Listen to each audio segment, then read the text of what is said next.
Romanos 8, 31 ao 39, diz assim a palavra do Senhor. Que diremos, pois, diante dessas coisas? Se Deus é por nós, quem será contra nós? Aquele que não poupou ao seu próprio Filho, mas o entregou por todos nós, como não nos dará juntamente com ele e de graça todas as coisas? Quem fará alguma acusação contra os escolhidos de Deus? É Deus quem os justifica. Quem os condenará? Foi Cristo Jesus que morreu e mais que ressuscitou e está à direita de Deus e também intercede por nós. Quem nos separará do amor de Cristo? Será tribulação, ou angústia, ou perseguição, ou fome, ou nudez, ou perigo, ou espada? Como está escrito, por amor de ti, enfrentamos a morte todos os dias. Somos considerados como ovelhas destinadas ao matadouro. Mas em todas essas coisas, somos mais que vencedores, por meio daquele que nos amou. Pois estou convencido de que nem a morte, nem a vida, nem anjos, nem demônios, nem o presente, nem o futuro, nem quaisquer poderes, nem altura, nem profundidade, nem qualquer outra coisa na criação será capaz de nos separar do amor de Deus que está em Cristo Jesus, nosso Senhor. Pode sentar. Vamos orar mais uma vez. Pai querido, que Tua Palavra nos ensine essa noite a confiar em Ti, a ter certeza de que somos salvos por meio do sangue de Cristo Jesus. Oramos assim em nome de Jesus. Amém. Semana passada nós falamos um pouco sobre este assunto, e vimos Romanos 8, 28 ao 30, que Deus age para o bem dos que o amam, pois os predestinou para se tornarem a imagem de Cristo e serem então, por fim, glorificados. Também adiantamos nesse texto que o cristão ele irá passar por lutas, desafios e sofrimentos, pois Deus o está lapidando, Nós usamos essa ilustração de que Deus está nos moldando, assim como um artífice ali começa a moldar uma escultura. Ele vai lapidando, então, o escultor vai lapidando a sua escultura, nos moldando para que nós sejamos, por fim, a imagem de Cristo Jesus. Mas que sofrimentos são esses? Será que a vida do cristão não deveria ser livre de desafios, de frustrações, de lutas, de tribulações, de doenças, de angústias? A gente adiantou isso um pouco na semana passada e eu quero repetir isso. Por que o cristão sofre? Por que nós devemos sofrer? Será que o cristão não deveria viver uma vida livre de desafios, livre de lutas, livre de perseguições? Eu vou te fazer uma pergunta. Você sabe como morreram os 12 apóstolos? Sabe como eles morreram? Já pesquisou sobre isso? Melhor, os 11 apóstolos, porque o 12º ali, Judas, morreu enforcado, mas, se enforcou, na verdade, Mas olha como morreram os 11 apóstolos de Jesus. Simão Pedro, mais conhecido, segundo a tradição, Pedro foi crucificado de cabeça para baixo, lá em Roma, durante a perseguição aos cristãos sobre o imperador Nero.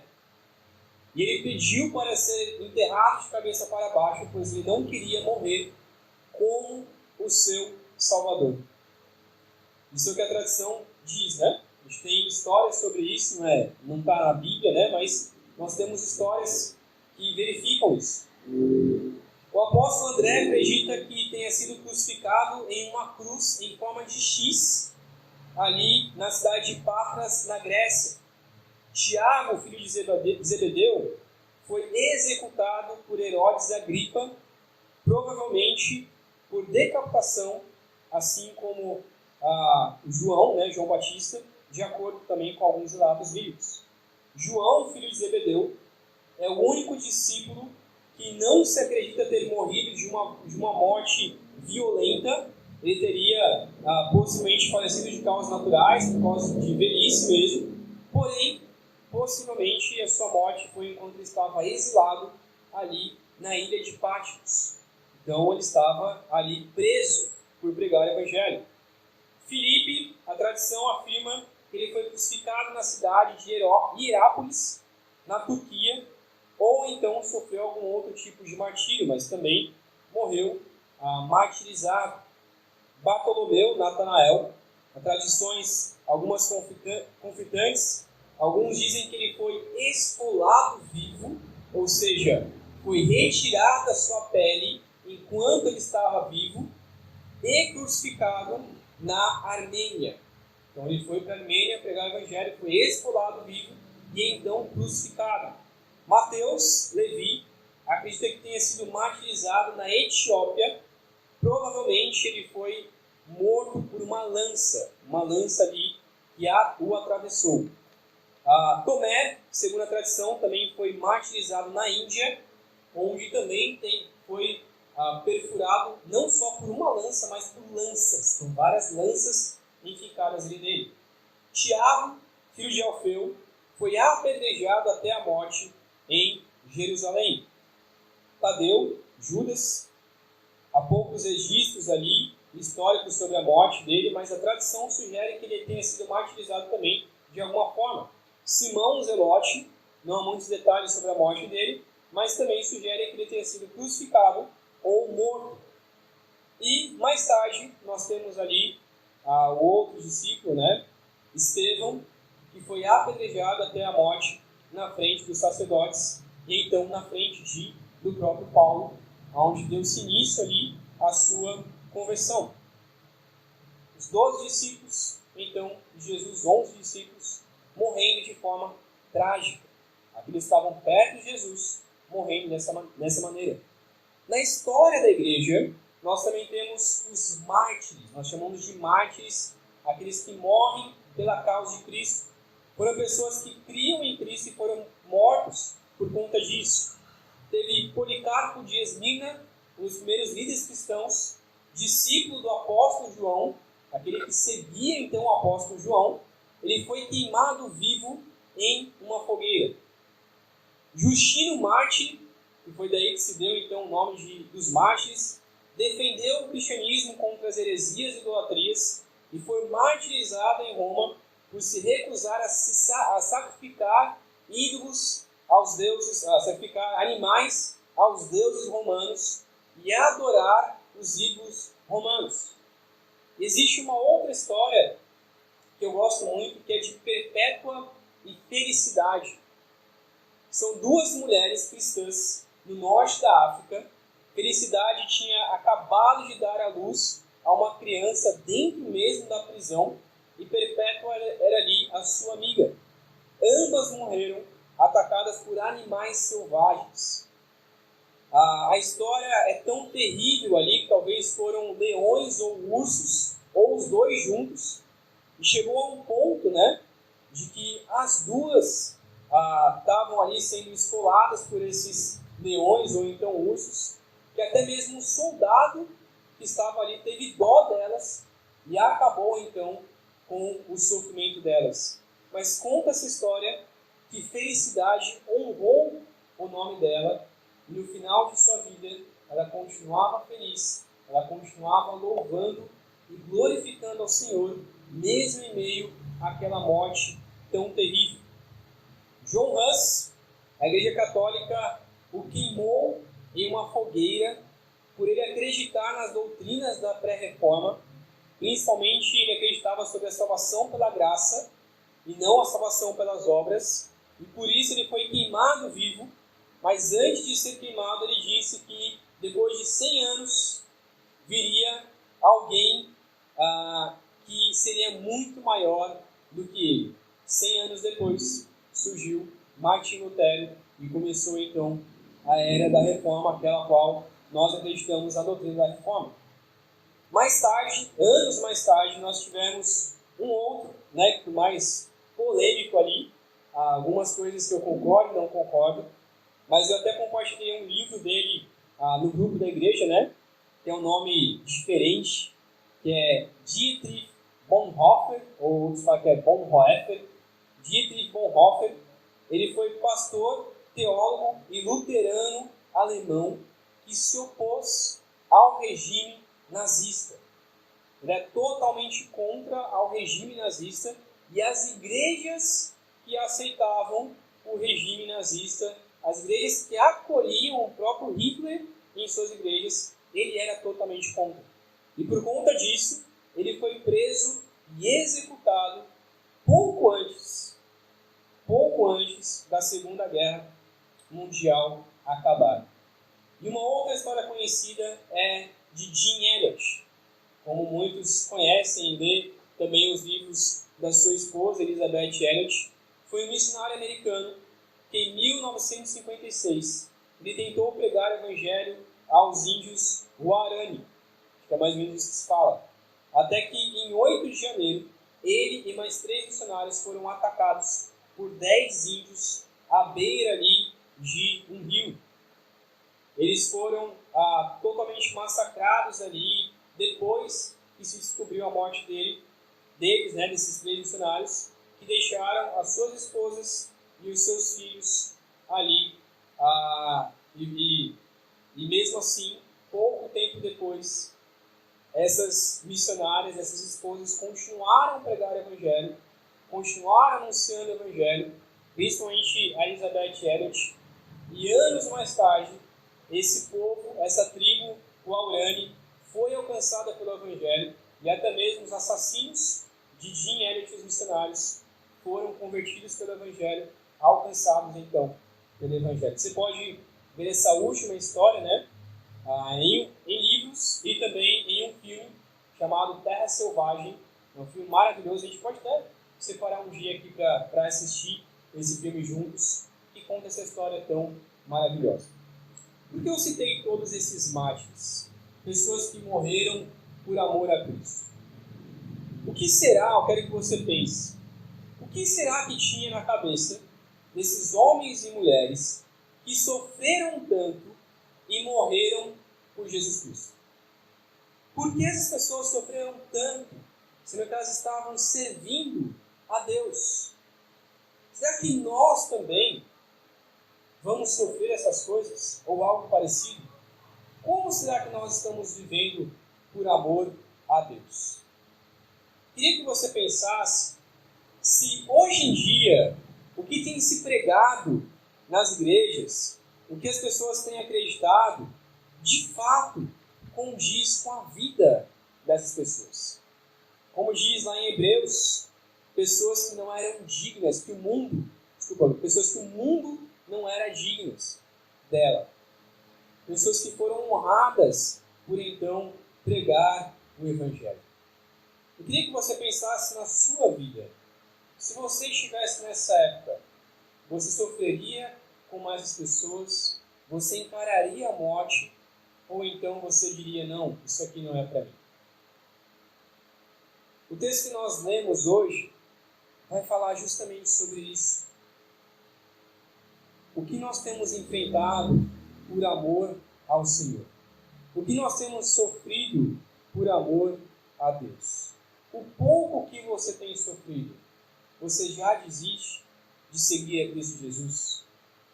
Essa passagem que nós lemos, então, de Romanos 8, 29, Romanos 8, 31 a 39, ele vai falar justamente sobre, ele traz uma passagem, uma alusão à chamada terceira canção do servo, lá de Isaías 50, 4 a 9. Não sei se você sabe sobre isso, mas justamente a canção do servo, lá de Isaías 50, você não precisa abrir, mas diz justamente a ideia do servo do Senhor sofrer por amor a Deus. Ele diz lá no versículo 6, eu ofereci as minhas costas para aqueles que me batiam, o meu rosto para aqueles que me arrancavam minha barba. Não escondi a face da zombaria e da cuspida. O versículo 7 diz então, porque o Senhor soberano me ajuda, eu não serei constrangido, por isso eu me opus firmemente como pederneira, e sei que não serei envergonhado.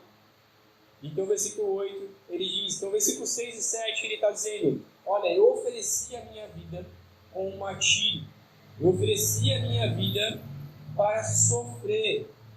As pessoas batiam meu rosto, arrancavam minha barba, batiam minhas costas, arrancavam minha barba. Eu ofereci a minha vida para glorificar ao Senhor, mesmo no sofrimento. E então o versículo 8 ele diz assim: aquele que defende o meu nome está perto. Quem então trará acusações contra mim? Encaremo-nos um ao outro. Quem é meu acusador?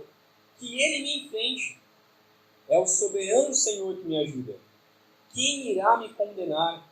Todos eles se desgastam como uma roupa.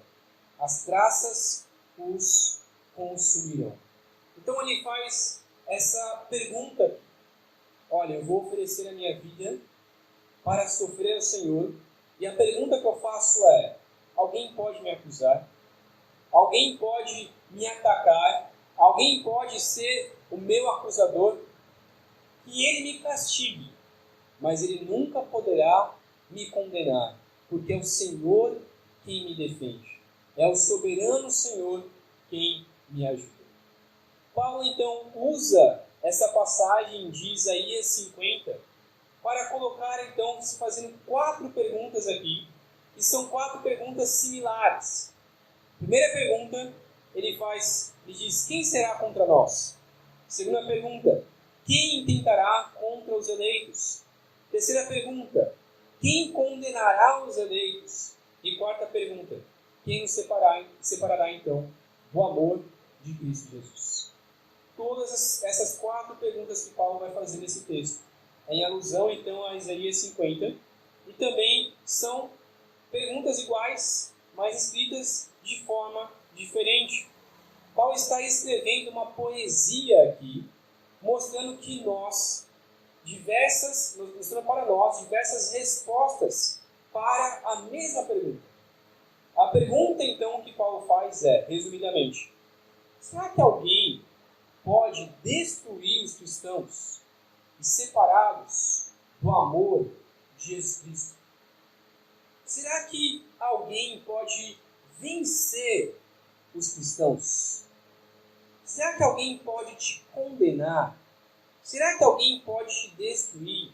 Será que alguém pode separar você, como a gente já cantou aqui, do amor de Jesus? Esses homens que morreram por amor a Jesus, alguém conseguiu separá-los do amor de Deus? Qual é a resposta? Não. E é exatamente isso que Paulo vai nos responder nessas 4 perguntas. A primeira pergunta então que ele faz é: quem será contra nós? Versículo 31 e 32 ele diz assim: que diremos, pois, diante dessas coisas? Se Deus é por nós, quem será contra nós? Olha a resposta então que ele diz no versículo 32. Aquele que não poupou a seu próprio filho, mas o entregou por nós, como não nos dará juntamente com ele e de graça, graciosamente, todas as coisas? Esse texto é um texto maravilhoso. Então faz a pergunta: olha, alguém pode fazer alguma coisa contra os cristãos? Mas anteriormente ele diz: que diremos, pois, diante dessas coisas? Diante de que coisas?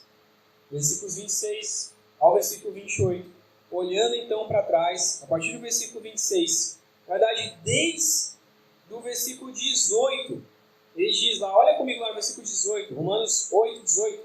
Ele diz assim: considero que os nossos sofrimentos atuais não podem ser comparados com a glória que em nós será revelada. Desde o versículo 18 ele está dizendo assim: olha, eu não posso dizer, eu considero que os meus sofrimentos, as minhas lutas aqui na terra, não se comparam com aquilo que eu vou viver no futuro. Por quê? Porque tudo o que Deus criou é para cooperar com o meu bem. Porque o Espírito Santo, versículo 26, me ajuda em minha fraqueza. O Espírito Santo intercede por mim com gemidos inexprimíveis. Ele sonda o meu coração, ele ora diante do Pai e me ajuda, então, em minhas orações e ora aquilo que eu não sei orar. E versículo 28, sabemos que todas as coisas agem, sabemos que Deus age em todas as coisas para o bem daqueles que o amam. Então, como eu sei que ninguém pode ir contra mim, que ninguém pode vencer os cristãos, ninguém pode vencer os eleitos do Senhor, ninguém pode me condenar, porque o propósito de Deus na salvação é que nós sejamos parecidos com Cristo Jesus. Então ele começa a dizer, se o próprio Espírito Santo intercede por nós, se Cristo nos salvou de nossos pecados e nos justificou, se tudo coopera para o nosso bem, o que podemos concluir então? Se Deus é por nós, ninguém pode ser contra nós. Mas espera aí, e todos esses mártires que você falou no início, eles tiveram lutas, eles tiveram desafios, eles tiveram inimigos. Sim, tiveram inimigos.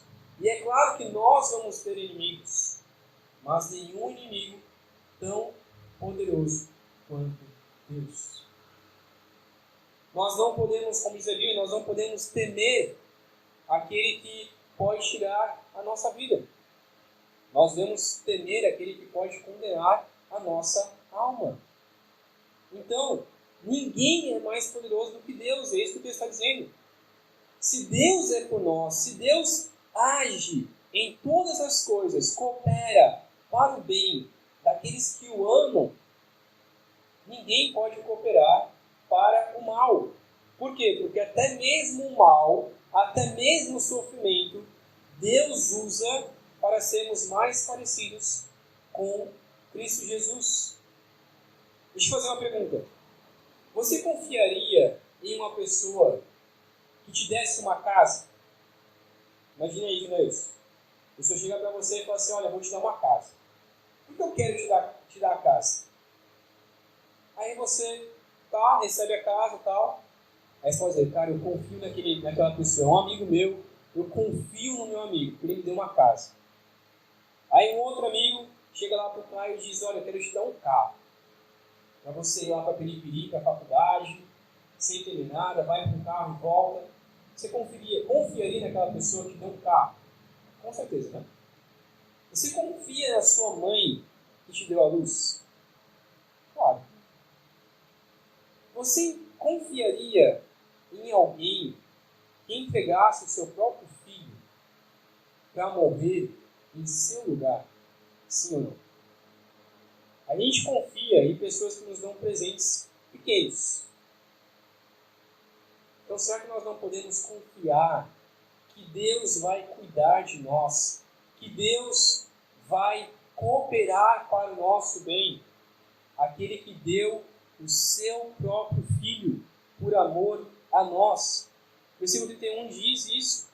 O versículo 32 quer dizer, aquele que não poupou o seu próprio Filho, mas o entregou por todos nós, como também não nos dará juntamente com ele e de graça todas as outras coisas? E que coisas são essas? Não são coisas materiais, mas todas as outras coisas. É tudo aquilo que é necessário para que nós sejamos parecidos com Cristo Jesus. Ele não promete que nos dará tudo o que nós queremos, como nós também falamos isso na semana passada. Mas Ele promete que Ele vai nos dar tudo para que nós nos tornemos parecidos como Cristo Jesus aqui no presente. E Ele vai nos dar tudo para que no futuro a gente possa herdar o céu e termos então a presença eterna de Deus conosco. Então, alguém pode ir contra nós? Não. Por quê? Porque Deus entregou o seu Filho. Versículo 33, ele diz então, quem fará alguma acusação contra os escolhidos de Deus?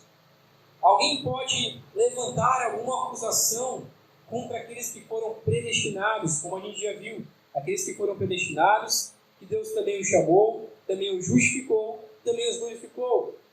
Alguém pode, diante do tribunal de Deus, levantar e falar assim: não, aquela pessoa não pode ir para o céu. Aquela pessoa está condenada porque ela não é salva. O texto está dizendo: olha, se ele é um escolhido de Deus, se ele foi predestinado, se ele foi chamado, e principalmente se ele foi justificado, ninguém pode tirar a salvação dessa pessoa. Ninguém pode fazer alguma acusação contra o escolhido. Pense em Cristo Jesus nesse momento. A caminho da cruz, ele recebeu inúmeras acusações, principalmente de que ele era um falso Cristo, de que era o falso rei dos judeus, de que ele não era o próprio Deus. Mas isso não abalou Jesus, não afetou Jesus, pois ele sabia que tudo aquilo era mentira. E após a sua morte, ele seria então glorificado. Ele sabia a sua posição diante do Senhor como o próprio Deus. Da mesma forma, somos nós. Se você sabe quem você é, se você sabe a sua posição em Deus, se você sabe que você de fato é um cristão, se você confia em Jesus para receber a salvação, você entende então que você foi justificado por Deus. E como justo, quando Satanás vem te acusar, quando outras pessoas começam a duvidar se você é cristão ou não, isso não vai te abalar. Se Satanás colocar na sua mente que você não é salvo, se você confia no Senhor e sabe que Ele te justificou, isso não vai abalar você. Você já foi declarado justo diante de Deus. Então não há nenhuma chance de alguém entrar no tribunal e declarar você como injusto. Não há como você perder a sua salvação. Se você é realmente um cristão, não importa o que façam contra você, você não perderá a sua posição como justo. Uma vez justo, sempre justo. Deus bateu esse martelo e agora você é justificado. Versículo 34, ele faz a sua terceira pergunta: quem condenará os eleitos? Novamente, a mesma pergunta aqui: quem fará alguma acusação com os eleitos? Quem condenará os eleitos? Quem os condenará? Foi Cristo que morreu, e mais, que ressuscitou e está à direita de Deus, e também intercede por nós. O que o texto então está nos revelando? Que é Deus quem justifica, e justifica por meio do sacrifício de Cristo Jesus. Então, a forma como Deus salva os eleitos, a forma como Deus salva os cristãos, não é baseado naquilo que o cristão faz ou deixa de fazer, mas é aquilo que Jesus fez. É Cristo quem morreu, não é? Se fosse baseado naquilo que eu faço, nem a minha morte, nem eu sendo um mártir, nem eu sendo a Maria Teresa de Calcutá, nem eu sendo a pessoa mais santa dessa terra, ainda assim eu não poderia ser salvo. Mesmo que eu tentasse ser justo, eu não conseguiria ser salvo e eu seria condenado. E por isso que Deus está dizendo, não é eles quem se justificam, é Cristo Jesus que morreu e mais, que ressuscitou e está à direita de Deus. Ou seja, está ali ao lado de Deus, intercedendo por nós, declarando aqueles que são salvos ou não. Então, como nós já vimos lá no versículo 30, aos que predestinou, também os chamou, aos que chamou, também justificou, aos que justificou, também glorificou, também os glorificará. O que nos justifica não é nós mesmos. O que nos justifica é que Jesus morreu e ressuscitou. E assim como o Espírito Santo, Jesus também intercede por nós, junto ao Pai. Enquanto o Espírito Santo está em nossos corações, intercedendo por nós, Jesus está no céu, à direita de Deus Pai, intercedendo por nós. Por isso que 1 Timóteo 2,5, você não precisa abrir, diz que não há, que há um só Deus e um só mediador entre Deus e os homens. O homem, Cristo Jesus. Há um só mediador, intercessor entre Deus e os homens. Jesus Cristo, o homem. Então, Deus Pai enviou Jesus, ele morreu, ressuscitou, e por meio da sua morte, do seu sacrifício e da sua ressurreição, nós então podemos ser declarados justos e ninguém pode nos condenar. E por fim, versículo 35 ao 39, ele faz então, fecha a sua quarta pergunta. Quem nos separará então do amor de Deus? Alguém pode chegar, olhar para você e falar assim, olha, Jesus não te ama tanto quanto você acha. Olha, os seus pecados, todos os pecados que você comete, Jesus ele já deixou de te amar. Você não merece o amor de Jesus. De fato, nós não merecemos. Olha, o que você fez no passado, Jesus nunca vai te amar tanto quanto aquela pessoa que sempre esteve na igreja. Olha, o amor de Jesus ele não é suficiente para poder te livrar do inferno. Mas o texto está dizendo, nada pode nos separar do amor. Nem mesmo o nosso passado, nem mesmo o nosso presente, nem mesmo o nosso futuro. Nada pode nos separar do amor de Jesus. Se você uma vez foi salvo, você sempre será salvo. Primeira lista, então, Paulo nos dá duas listas aqui sobre coisas que seriam, nós achamos que seria possível nos separar do amor de Jesus. A primeira lista, ele fala sobre os sofrimentos deste mundo. São 7 sofrimentos aqui. Ele pergunta então, quem nos separará do amor de Cristo Jesus? Será a tribulação? Será os problemas dessa vida? Ou será que a angústia pode nos separar do amor de Jesus? A perseguição pode nos separar? A fome, e aqui a ideia não é eu ter fome, né? Eu estou com fome agora. Mas uma miséria tão grande de você passar fome por causa da perseguição. Será que alguém te encarcerar e deixar você sem comer, será que isso vai separar o amor de Jesus de você? A nudez, você ser encarcerado ao ponto de, olha, eu vou deixar você nu, sofrendo. Isso pode separar. O perigo, a espada, alguma coisa dessas pode separar você do amor de Jesus. A gente tem que lembrar que Paulo está escrevendo aos romanos.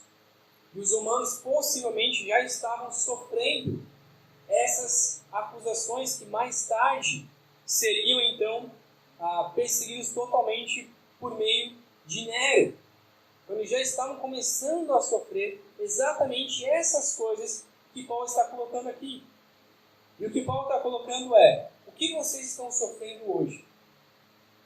Isso vai separar vocês do amor de Jesus? A resposta é, não.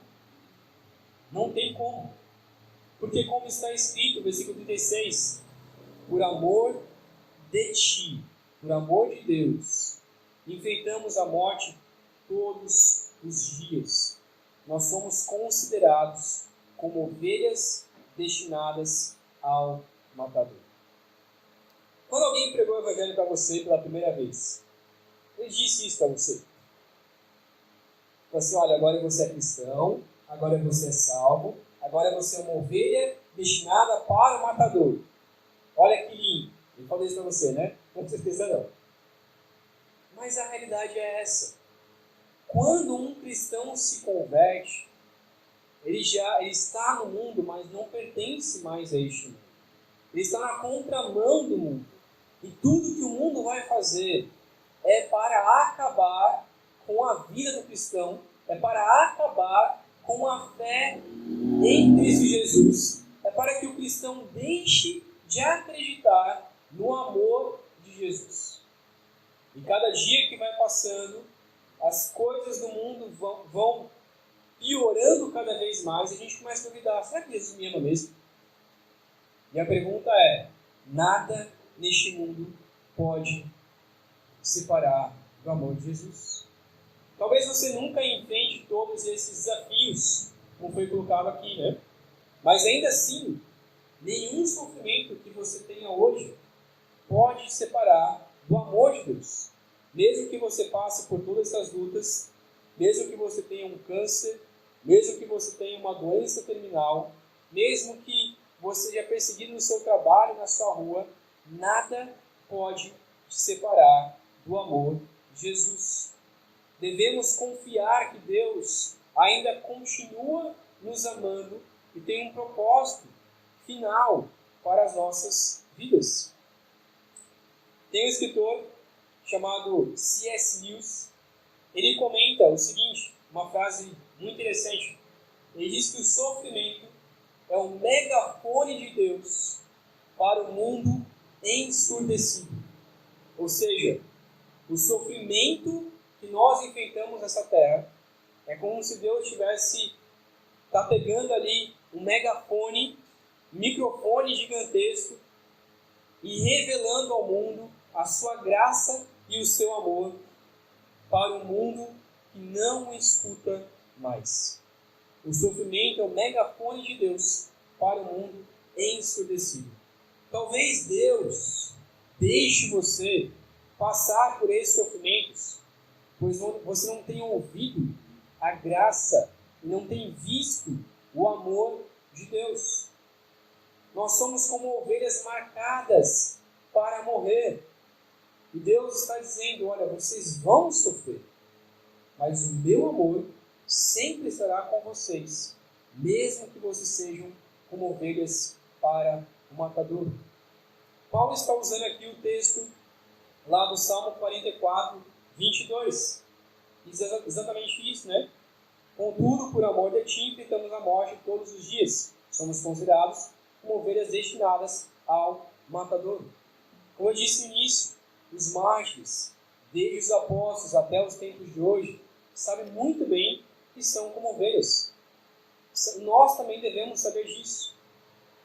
Será que nós não estamos talvez muito acomodados? Se estamos muito acomodados e não temos visto a graça de Deus, talvez seja porque nós já perdemos essa vida. Talvez seja porque nós não sejamos cristãos verdadeiros.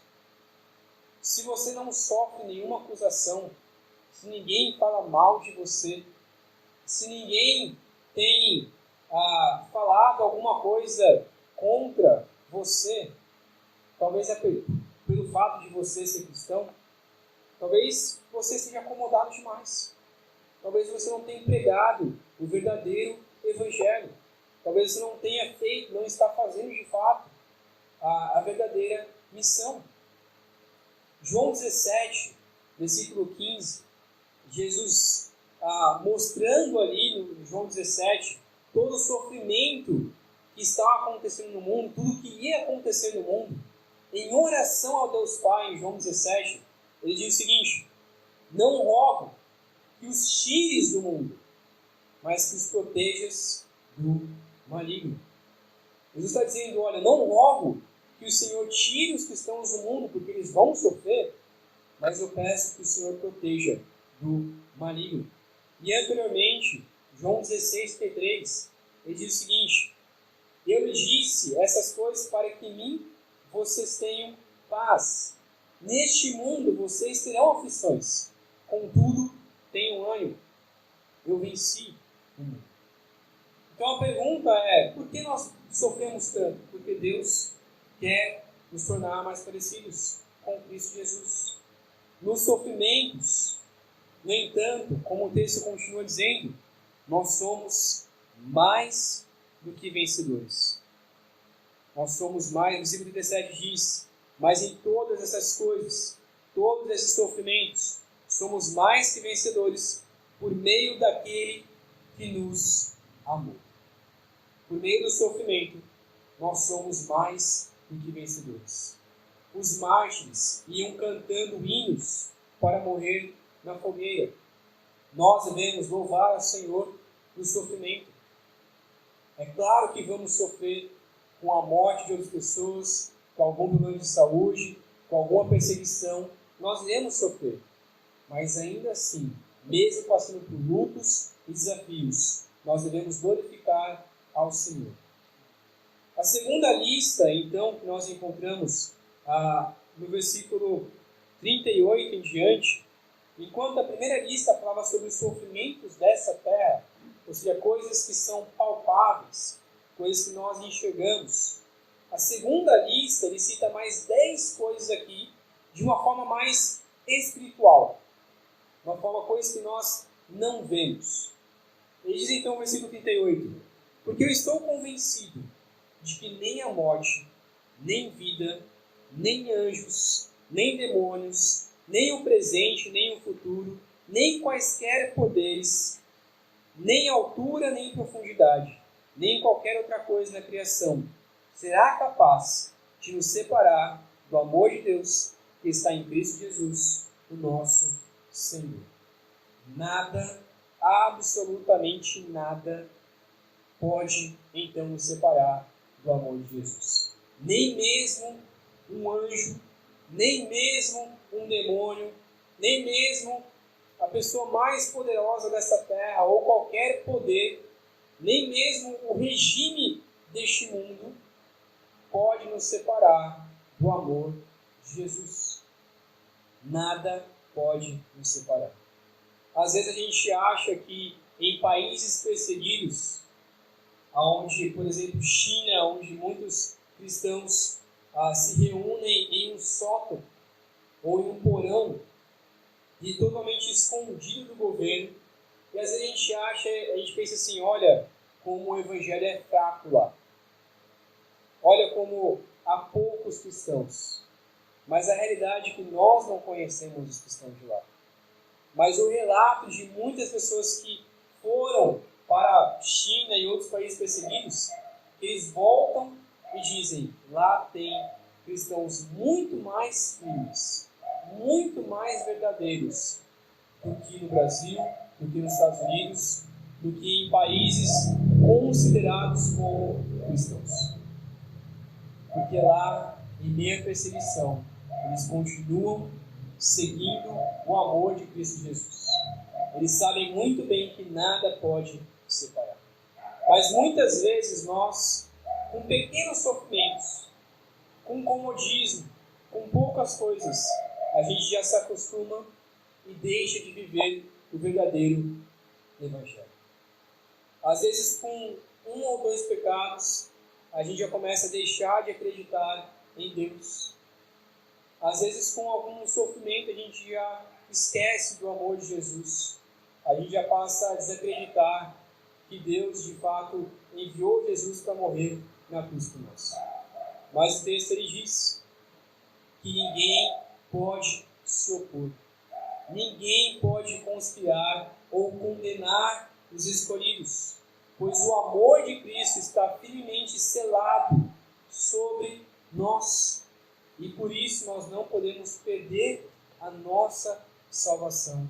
E por isso podemos confiar que Deus é poderoso para nos salvar. Que Deus é poderoso para completar a carreira. Que Deus é poderoso para nos manter salvos até o dia de Cristo Jesus. Até o dia final. O que tinha então na cabeça dos homens e mulheres que eu citei no início, que tinha na cabeça deles, o que tinha em sua mente, era que eles tinham a certeza de que eles seriam salvos.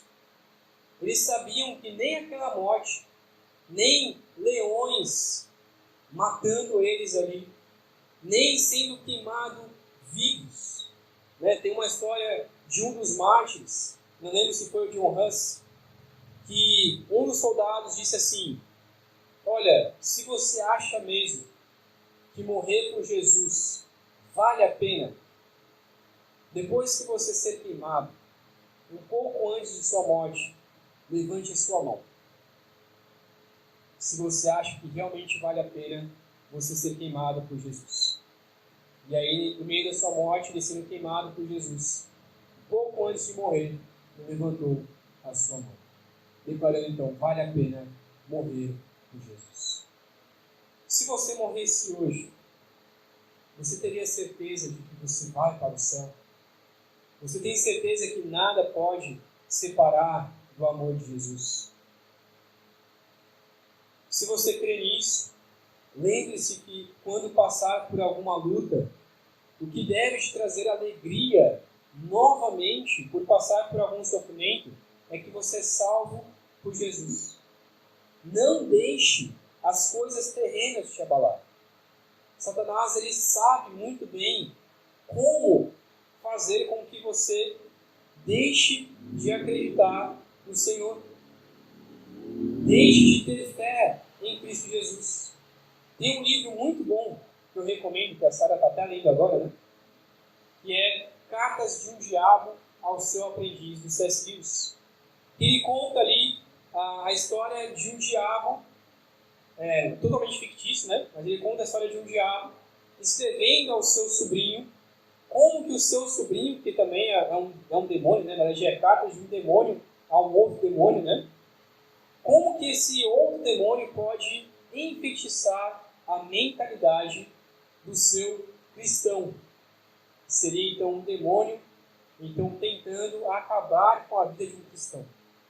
E o livro é tão interessante que ele começa a dizer, olha, faça o seguinte, coloque na cabeça do cristão para ele não acreditar mais que ele é santo, que ele é justo, que ele é salvo. Coloque na cabeça do cristão que ele não precisa ir na igreja todos os domingos, não precisa louvar o Senhor. Coloque na cabeça do cristão que ele não precisa ler a Bíblia todos os dias. Não, ele pode simplesmente ouvir um louvor e já é suficiente. E aí, com isso, os cristãos vão desanimando e vão perdendo a sua fé na salvação, vão perdendo a sua fé em Cristo Jesus. Eu quero então encerrar essa mensagem lendo 2 Coríntios 4, se quiser abrir comigo. 2 Coríntios 4, versículo 16 ao versículo 18.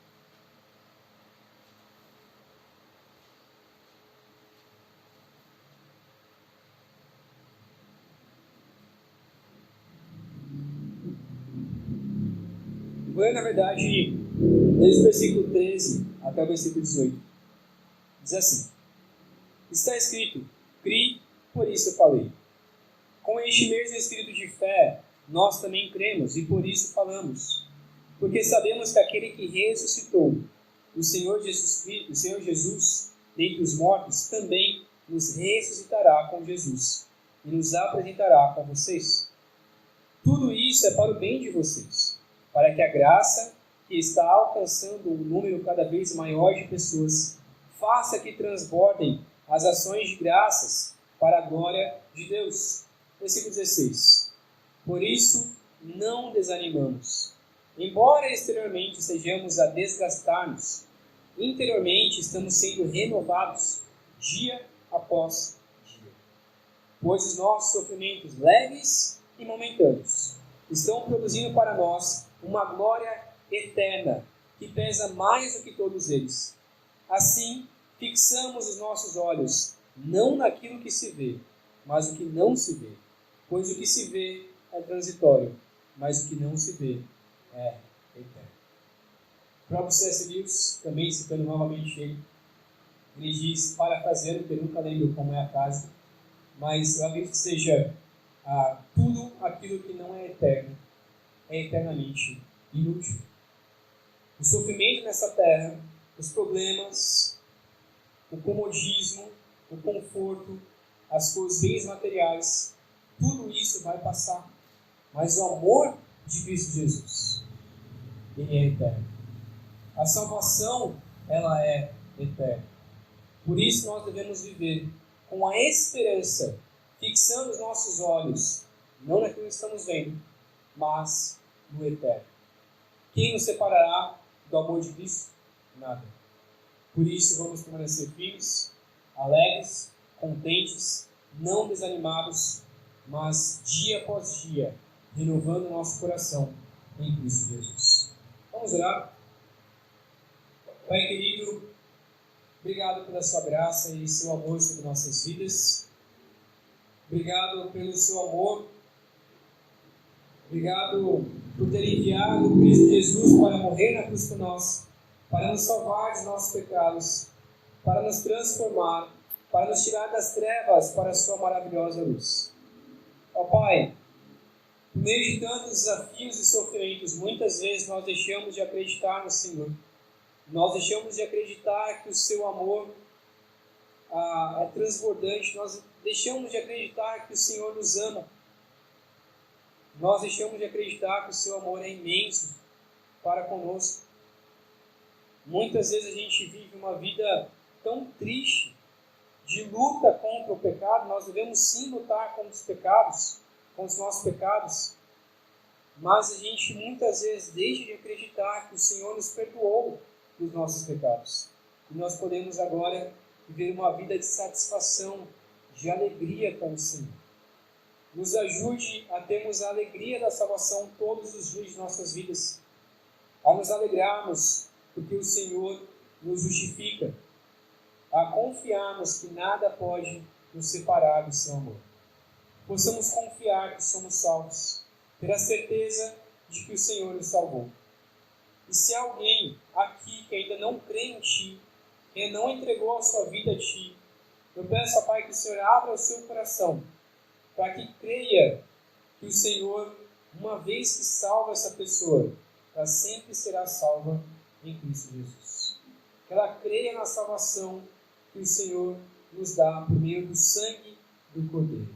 É o que oramos em nome de Jesus, também pedindo a sua graça, pedindo a graça de Cristo Jesus, o amor de Deus Pai e o consolo do Espírito Santo. Hoje e para todo sempre. Amém. Amém.